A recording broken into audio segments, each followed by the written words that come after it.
Peace and blessings. It's Friday, April the 26th, the year 2019, and I've came across an important document written by the mother of Charles Dyer. Charles Dyer is an innocent political prisoner who was targeted for his political beliefs. He was a rising political star in the South, the co-founder of Oath Keepers, one of the co-founders of Oath Keepers, and some of the most inspiring liberty speeches I have ever heard in my life came out of the mouth of Charles Dyer. I've came across an important document and I would like to read it into a video so you can hear it as well. It was written by his mother, Jan Dyer. Jan Dyer is Charles's strongest advocate. She's very open and transparent and has fought for the innocence of her son. And Charles Dyer is innocent. I mean, there's no doubt about it in my mind. He was in the middle of a bitter custody battle with a viciously vindictive, pill-popping, adulterous, Jezebel, succubus whore who coached the daughter to lie by showing the daughter pornographic images. There is critical computer forensic evidence that was not allowed to be presented to the jury in the third trial. That critical computer evidence would have showed that his wife, Valerie, had pornographic images on her computer and only she had access to it, and they had been downloaded at the time that she had the daughter in order to coach the daughter to testify against Charles during the middle of this bitter custody battle. So the withholding of this computer evidence is absolutely critical, and we all know that lawyers will sell you down the river if the circumstances are right and they can benefit from it. And I believe that's what Charles' defense lawyer did to him. So if you're familiar with the testimony of the child, she says things like, I don't remember the rest of the story. The colors of the bedding that she describes are white. Charles didn't have any white beddings. He didn't have a white couch, but the pornographic images had white bedding and white couches. So there's all kinds of problems with the testimony of the child who was coached to lie by the mother, and yet when you go through it, if you're not allowed to show the jury the computer evidence that the mother had downloaded all these pornographic images, then the jury would be hard-pressed to understand how the child could come up with some of this testimony. So I just want to make it clear that the withholding of that computer evidence was absolutely critical, and it was a failure of the defense attorney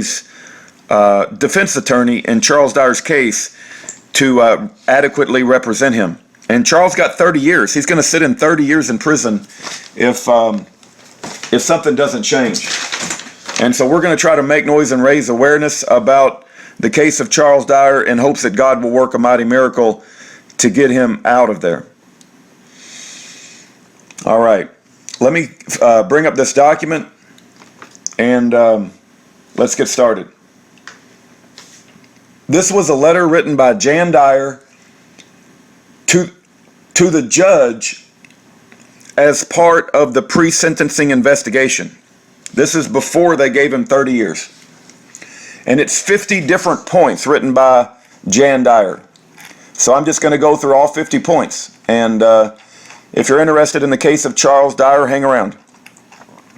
Number 1, Charles was arrested on January the 12th, 2010 for incest. 2, Sheriff's Office executed a search warrant for DNA. 3, Sheriff's Office found a weapon they were concerned about and called the FBI. 4, the FBI agent threatened Charles that he will arrest Amanda. Keep in mind that Amanda is Charles's girlfriend at the time. Also, Valerie had already cheated on Charles and ended the marriage because she was having adulterous relationships that Charles found out about. Charles ended up getting close to this girl named Amanda who used to be Valerie's best friend. So if you can just think of throwing gasoline onto a fire, you've got Valerie, who's already angry because they're in the middle of a bitter custody battle, and Charles' new girlfriend is Amanda, who used to be Valerie's best friend. So as you can imagine, this is a very volatile situation, and Valerie had already said she'll say or do anything to keep custody of the child. So let's continue. Number 4. FBI agent threatened Charles that he will arrest Amanda and take her daughter if he does not agree to them being in the house. Said that she is felon who has been around his 4 weapons, and they will put her in prison for 5 years per weapon. So they're threatening Charles to throw his girlfriend into prison for 20 years. Number 5, agents threatened Amanda with the same charges. Charges against her had been dismissed. No felony existed. 6, sheriff's office told Amanda the same thing and had her sign permission to search while she was sitting in sheriff's vehicle and not free to leave.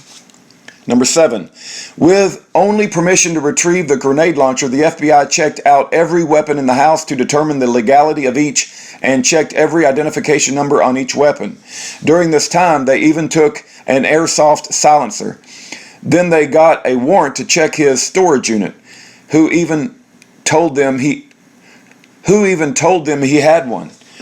They asked him if they would be blown up when they blew the door to his storage unit.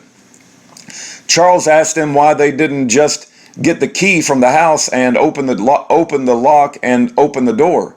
I guess they didn't think of that. They supposedly had a bomb-sniffing dog that hit on the unit but found no explosives when they searched. During the search, they confiscated military items that needed to be returned to the government. This was memorabilia from Vietnam and the Washington, D.C. Senate Guard that his grandfather had given him, training flight helmet in a bag, and commemorative badges and retirement identification. They took Charles's flight helmet purchased for his Rotary Wing Aircraft School in California, which he completed just before being discharged from the Marine Corps, flak jacket and items of clothing in a backpack which spent shell casings. 8. Charles was arrested by the FBI for possession of a dangerous weapon. 9. Grandfather's items and spent casings were brought back to his mother by Gene Poole, FBI agent, and she was told that it was certain that he was guilty of all charges and maybe the judge would be lenient and let the sentences run concurrently instead of consecutively, and that if his mother did not cooperate with them, they would make enough charges to keep him in prison for 40 years. Number 10, Charles was held for 3 months and 2 days without bond in the federal jail. 11, eventually he was found not guilty in federal court by a jury. 12, while he was in jail awaiting trial, some of his friends received a visit from Gene Poole, an FBI agent, and were told there is DNA evidence proving that Charles is guilty of the child rape. 13. Next, he was brought from Grady County with the ruffles and flourishes that could have been Timothy McVeigh. Let me read that again. Next, he was brought from Grady County with the ruffles and flourishes that could have been Timothy McVeigh. 14. At his bond hearing, the DA asked for a $1 million bond. It is set at $150,000. 15. All possessions were returned to attorney's office with the exception of the grenade launcher and rifle. They said everything returned was legal for him to have, and he could never be charged with them again. 16. At the pretrial hearing held on a Monday, we were notified that an additional charge of a possession of a stolen rifle was being added. He had purchased it from an individual several years before. During the hearing, the charge of possession of a stolen grenade launcher was also added. Poole testified that he had stolen other property from the government and referred to the items that had been returned to the attorney's office. 17. CPS, Child Protective Services, said the arrangement with his girlfriend and daughter is fine. Then it isn't. 18. He and his girlfriend went to the court hearing about her daughter being here, and the judge came out in the hallway and screamed that this is his courtroom and she better get in there and sign the papers. If he has to waste his time hearing the evidence, he will just go ahead and adjudicate the child deprived, and they would not like the outcome. 19. The screaming was done in front of the BACA bikers, B-A-C-A bikers, who had been called to the courthouse by the district attorney, according to the sheriff. While they were there, they jostled his mom in the hallway. 20. The next hearing there was extreme security at the courthouse, first day of the jury docket last August. While sitting outside... All right, I got to answer this phone, and we'll pick up with number 20. All right, let's pick up again. Number 20. Next hearing, there was extreme security at the courthouse, first day of jury docket last August. While sitting outside the courtroom, his mom heard a member of the law enforcement say they would put him in general population, and when they get him to prison, let out the particulars of this case and see how long he lasts. Number 21. The ex-wife met him on the courthouse porch and pokes him in the face and chest while screaming expletives and saying she didn't give an F about the DA. She didn't give an F about the outcome of this effing case. He was never going to see his daughter again. He was arrested for breaking the restraining order, and at the end of the booking, he was released as it was determined she was the one that broke the restraining order. He tried to get one against her and was denied. Number 22, girlfriend and her daughter were made to leave the state. He had not been found guilty, and the daughter had denied ever having him touch her. Number 23, FBI agent asked his mother if she had made a call to a bondsman about what would happen if he were to be kidnapped. She had not. If she had wanted to know, she would have called their bondsman, not another. Agent said her name was used on the phone call, but would not say which bondsman. Number 24, the first trial was continued because it was 2 weeks from pre-trial, during which the Friday before a charge of possession of stolen rifle was added. Then during the hearing, a second charge of possession was added for the grenade launcher that he had been found not guilty of in federal court. 25, next time the trial was put off by the DA in October of 2010, right before election. 26. Next time the trial was put off by the DA in January of 2011, right after the election. 27. Ex-wife's older brother Michael stopped Charles and his sister in Walmart on Sunday before the trial and started yelling obscenities loudly at him in public. 28. Trial was held and resulted in a hung jury. Extreme security was had at the courthouse. Oklahoma Terrorism Task Force, several off-duty sheriff deputies. The sheriff sat at the end of the jury box and stared at the jury. After a decision was made, FBI agent told an acquaintance that there was DNA evidence to prove his guilt, and they might as well all go back to Texas. 29. A few days later, ex-wife's father pulls gun on Charles and his girlfriend as they were driving toward town. He was ultimately arrested and charged. Number 30. FBI agent called Charles's niece to the FBI office in Tennessee to question her. Told her that Charles had confided in someone that he had molested her when she was young. When she denied this, they told her that it was understandable if she had not remembered since she was asleep. 31. Girlfriend went back to Chicago. 32.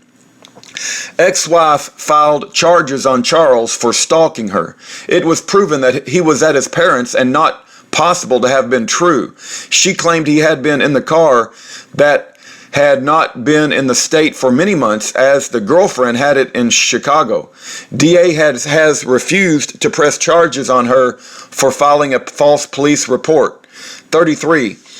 Prior to the next trial, scheduled for August, the district attorney wired Charles' ex-wife and had her video 2 conversations with a girl that wanted to be Charles's girlfriend. Then the girl called him and said the ex-wife wanted to talk to him on the phone. Charles went over and talked to his ex-wife and taped the conversation. Later, he received a copy of that conversation from the DA.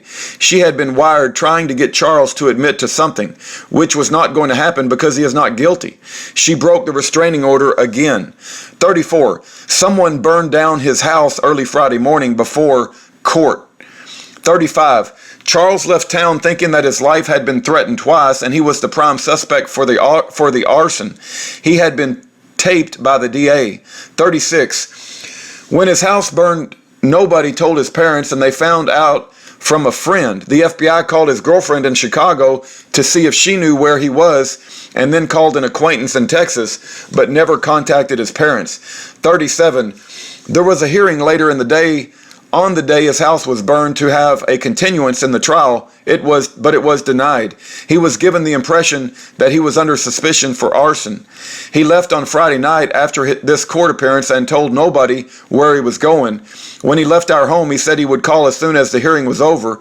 He was at the end of his ropes. There had been 2 threats to his life, under suspicion for arson, when he lost everything he owned and held dear, been lied to and falsely accused. Then he was denied a chance to get his thoughts together after his life was over as far as he was concerned. 38. Hearing was held on Saturday without his knowledge. He could not be found, and at his hearing he was granted an emergency continuance and the change of venue that he had requested. Could not find him at this time to get him the message. 39.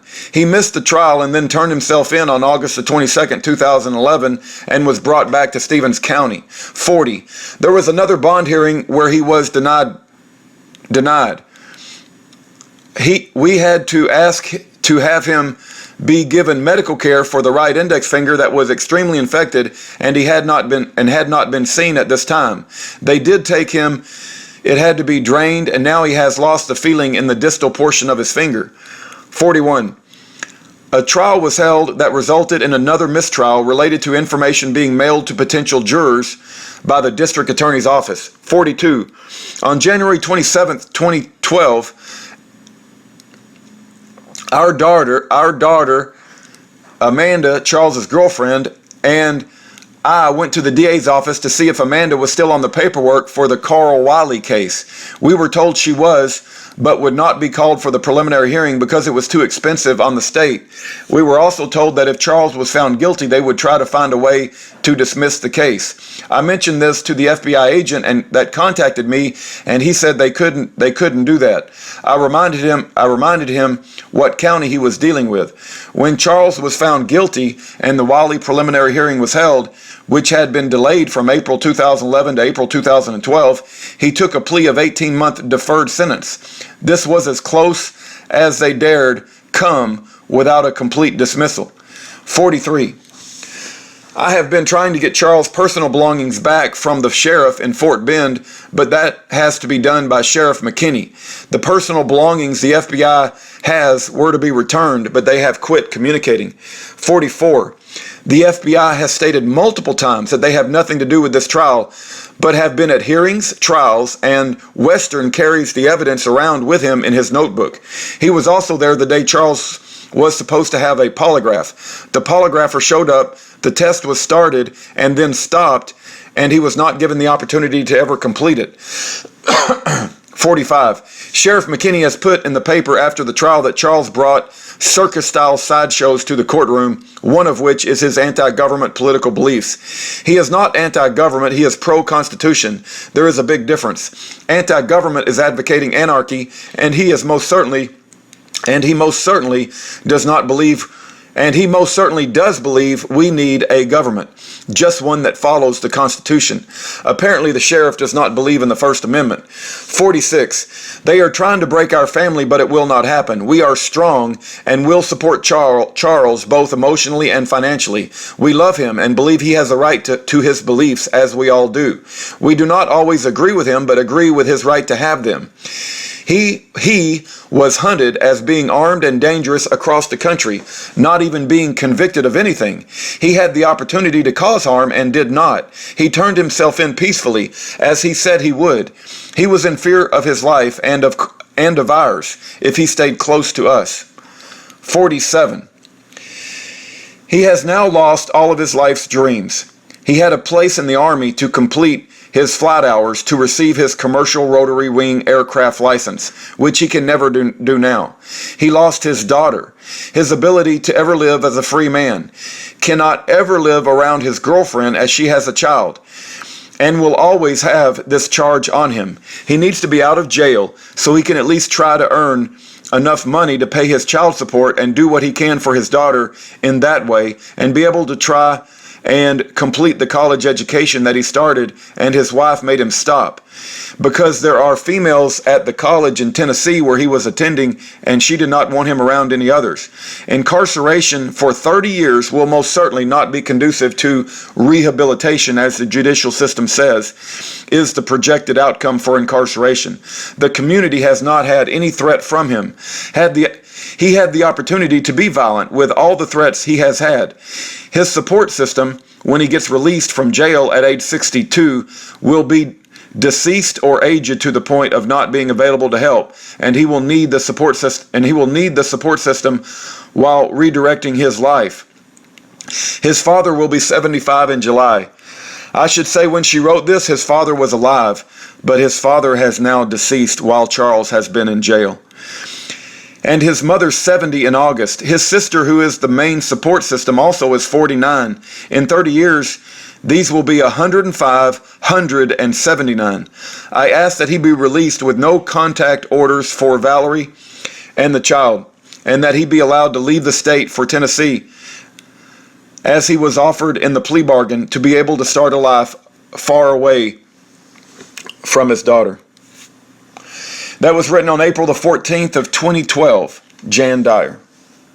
I pray that you keep Charles Dyer in your prayers. I pray that if you have any questions, that you write Charles Dyer a letter. You can go to our webpage, yearofjubilee.com/Charles, and hold on just one second. I think we have a webpage named July4thpatriot.com, but let me double check that. July 4th.